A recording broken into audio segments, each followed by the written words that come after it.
Good morning, good afternoon, good evening, whatever time it is, wherever you are. Welcome to Beach Walk Blog. Today I want to talk a little bit about strength training and specifically about training your gait. Now, why would we want to train our gait? Why would we want to train our gait cycle movement? Well, because strength is specific to the movement. So when you train or when you do a movement, whatever movement it is, the strength gains that we get are specific to that movement. So for example, if I want to train my biceps, I have to do a movement that uses my biceps. If I want to strengthen my quads, I have to do a movement that loads my quads.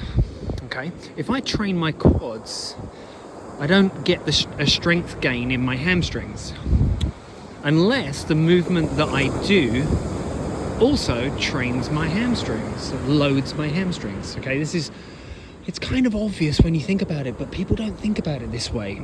And the reason why they don't is because they think of, I'm doing a movement that involves my legs, therefore I must be strengthening all the muscles in my legs, and it just doesn't work that way. Now, if the strength is specific to the movement, then we must be training the movement or a movement that uses those muscles. So if I want to do strength training for running, I must be training the muscles that have a priority in the running movement. Now remember, running is forwards, right? The movement is a rotational movement, but the action is a forward action. It's a forward progression, a forward locomotion. Now that involves powerfully thrusting the leg backwards, the pelvis into rotation, the torso into rotation, and that is a certain movement. That is a certain specific profile of movement. So it would be, we could go through all the movements of the different joints, but we're not going to. Let's just say, let's think about the running movement. Think about when you produce the most force in running. It's when you're pushing off the ground. That's when you produce the most concentric force, right? So we need to train the muscles in a specific place at a specific time with a specific load, right? Now that only happens when you run. We can train certain muscles in certain ways with resistance bands. We can also train certain muscles in certain ways with weights, but that doesn't give us the load pattern that we need for running. So we have to be as specific as we can be to make it work for running, right? Now, if we don't train that specifically in the way that running creates that force demand that's placed upon us, then we're not training specifically for running. So why train your gait? Well, because gait is a specific movement. It's a specific action. There's a force that occurs at a specific place in a specific time. And we need to make that as good, as effective, as specific as we can do to make it so that it's producing the right force in the right place at the right time. And that's really important, because when we run, things happen in a sequence, right? It's like this happens after this, after this, after this, after this, after this, and then it goes on repeat, right? Now, when we run, depending on how fast we run, we are producing more or less force. We're encountering more or less force. So if you run slowly, you're using the same muscles in the same way that you would if you're running fast. So it's the same movement, the same timing, it's quicker, but it's with more force, right? So when you run slowly, you're producing and encountering less force than you would be if you were running fast. Because when you run fast, there's more force in all places at all times. Okay, so running slow is low force of the same movement. It would be like doing a bicep curl with a light weight, right? So running slowly is like doing a bicep curl with light weights. Now, of course, when you're running slowly, you're probably getting roughly the same amount of vertical oscillation in your body, in your center of mass, going up and down, probably getting roughly the same amount as when you run fast. But the difference will be that your stride length will be much bigger when you're running faster, because you're covering more ground per step, per stride, right? So the stride length is going to be bigger. So therefore, you're producing more horizontal force. So running fast is power training, because that's what it is. It's power. It's not strength, it's power. It's power training for the running movement, the gait movement. Because remember, running is gait, gait is running, right? So running faster is a power training, a way to power train for gait, right? The sling method is strength training for gait. Okay? Running slowly is a low-powered version of the running gait, the gait cycle. Okay, sprinting would be a very high-powered version, as long as it doesn't change too much. As long as you don't go from, to a real forefoot strike, you'll be training everything roughly the same. So if I was to do my say my 400-meter intervals, then I would make sure that I don't change, or I would try and make sure that I don't change my gait too much. I would try and make sure that I don't go to a real forefoot strike, because I want to get my pronation pattern, my pronation cycle in there as well, to train that, to power train that, right? So why do we do this? Why do we strength train for gait instead of doing things like squats, planks, deadlifts, and that kind of thing? Well, because like I said before, strength is specific to the movement. So if I'm not training the movement or the joint range of motion or the force profile of what occurs in my gait cycle, then I'm not strength training for running, right? Running is not squatting. You're not squatting when you're running. You're a little bit squatted, but you're not squatting. Okay? So doing squats is not strength training for gait. It's not strength training for running. Doing deadlifts is not strength training for running, because you don't lean forwards and flex and pick something up off the ground when you are running. There is no pronation action, no supination action doing a deadlift or doing a squat. Now, of course, yes, you could add that in, but it's not the same, because the force profile is different. The load is different. The magnitude of that load, like how fast the load occurs.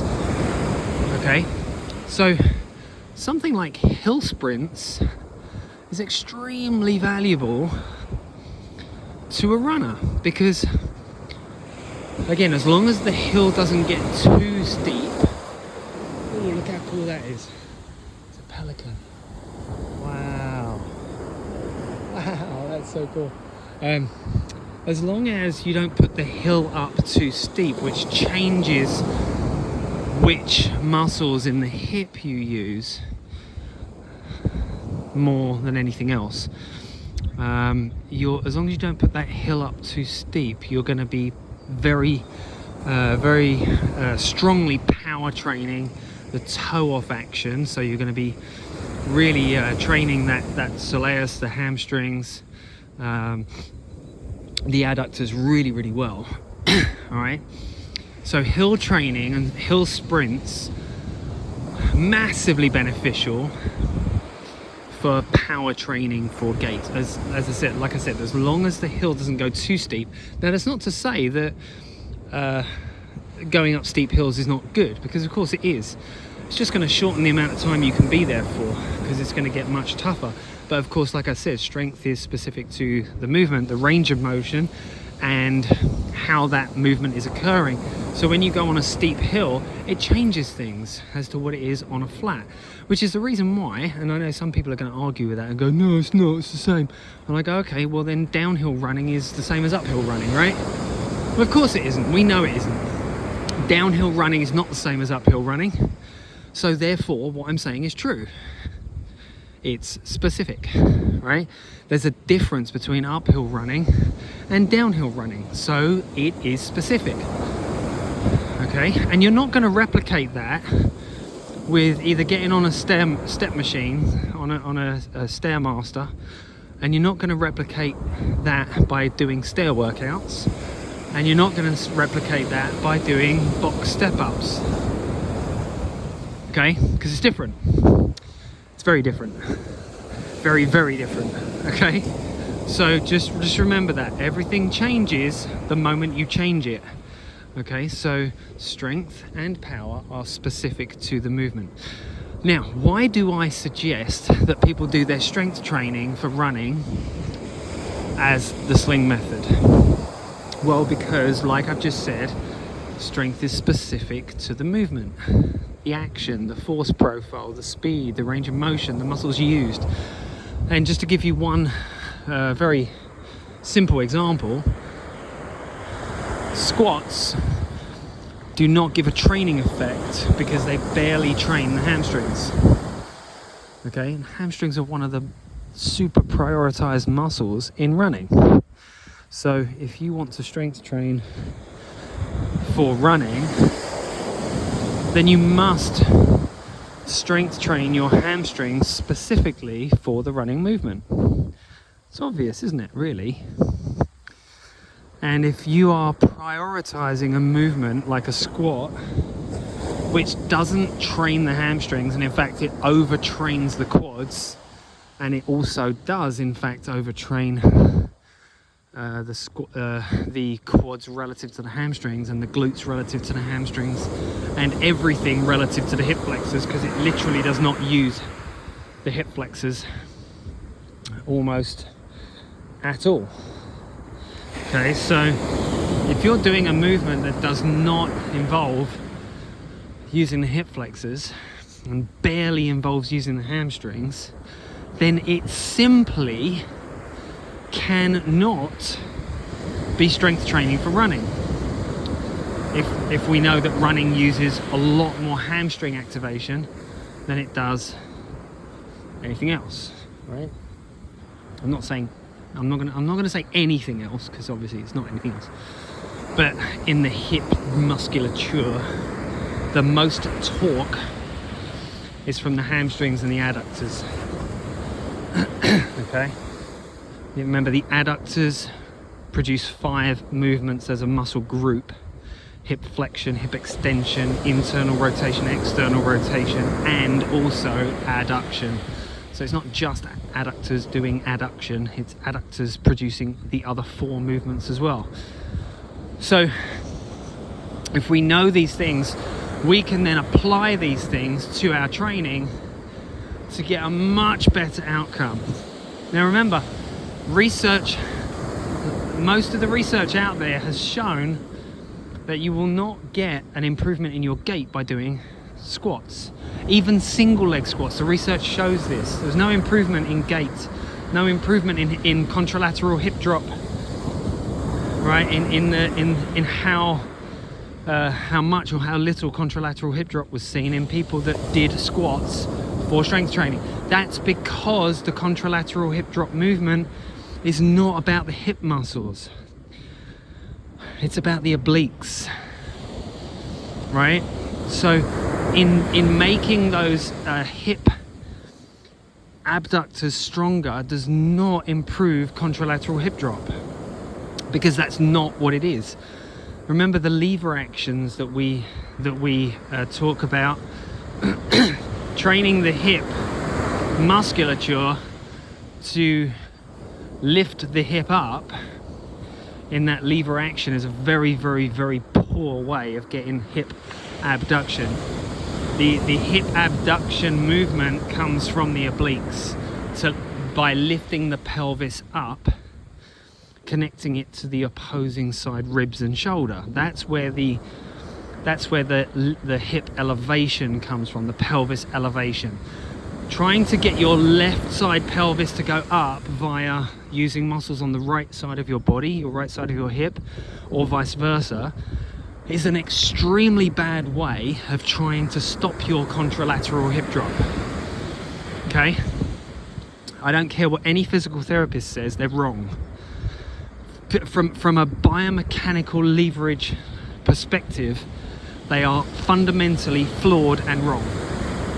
Okay, it takes far more effort for me to lift my left side pelvis up by using the muscles on the right side of the hip.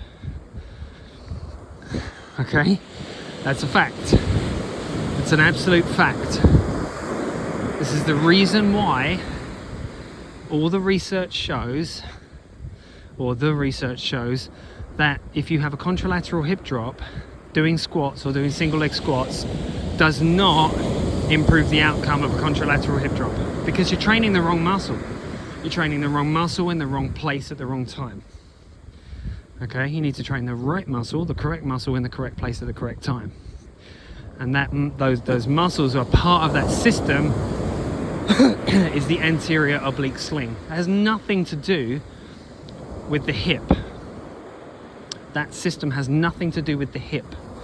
It's to do with the obliques, the external and internal oblique, and the adductor. Okay? So it's not the hip.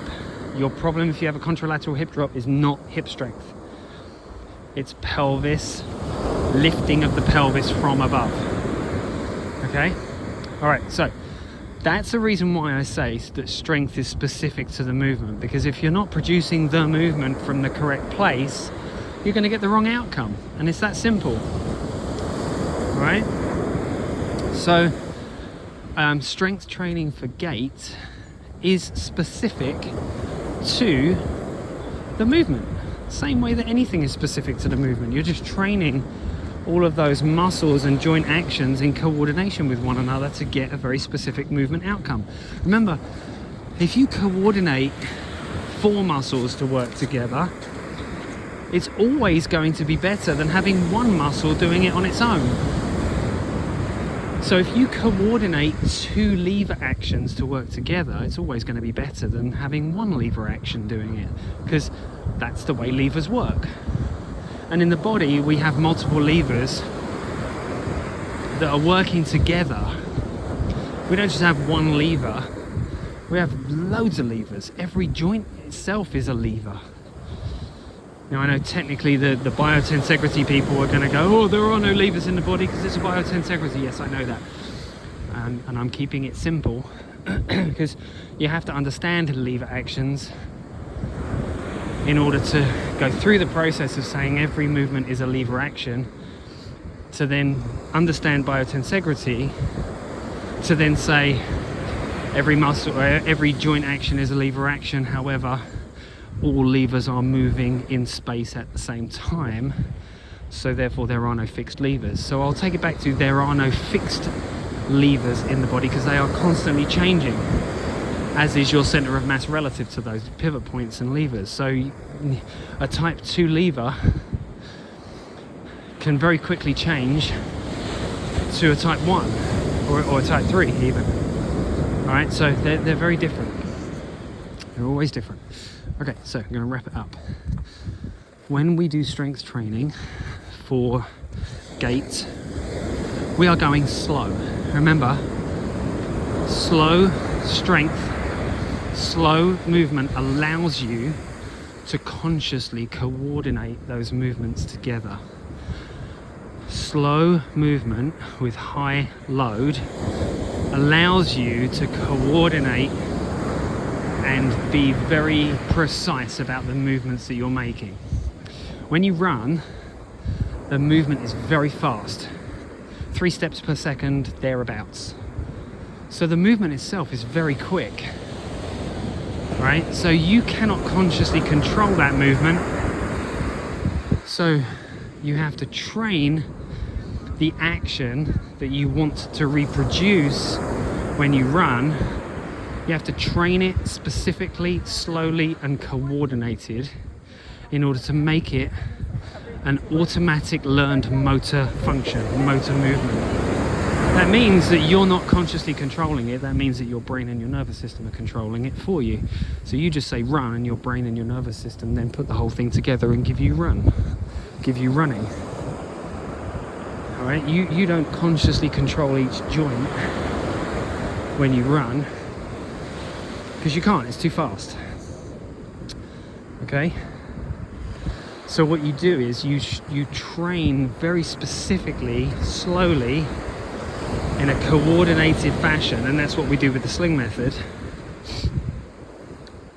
to then train the nervous system and the brain to reproduce that movement on automatic.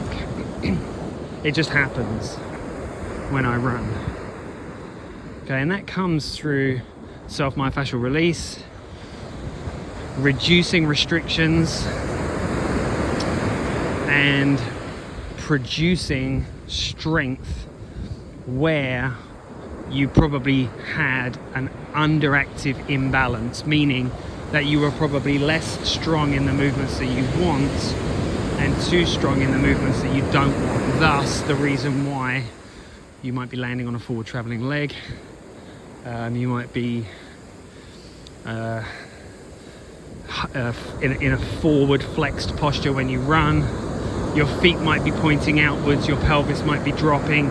All of these are symptoms of a dysfunctional gait, of a strength imbalance, and you're not going to fix that by doing all the wrong things, right? So we come back to strength being specific to the movement. We must train the movement that we want in order to make that movement better in our brain and our nervous system, to change the strength bias, the strength imbalance that you have in your body. Okay? And that is why we train specific movements in specific places, in specific times, because not training the movement doesn't get you to train the movement, and training a different movement doesn't get you to train the movement that you want, right? Like we just talked about a few minutes ago, we have to prioritize which movements and actions we want at specific times, in specific positions, in order to then reproduce those and train those movement actions when we run, when we run, so that it goes on automatic. All right, these are motor movements, and we need to train them as motor movements. Remember, running is a skill, and it's a skill that you just go and watch a kid, go and watch a young kid, like, anything up to like the age of 10 maybe. That's a generalization there. And go and watch how they run. It will be absolutely brilliant most of the time. Yeah, in general, it will just be like, amazing. Watch that kid run, right? They'll rotate their body really well.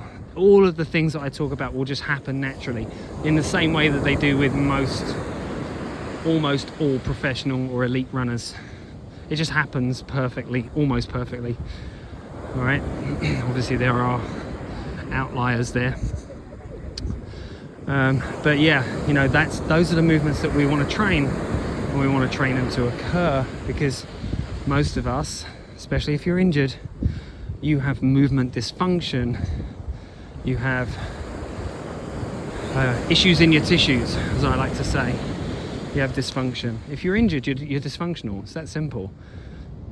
You have a dysfunction in your movement, in your gait movement. You can do as many bicep curls, shoulder presses and squats as you like. It's not going to change that. It's not going to fix it. You have to do it specifically, and that's what we do with the sling method. All right, I'm going to wrap this one up now. Strength is specific. Be specific to get a specific outcome. Okay? There we go. Talk to you soon. Bye.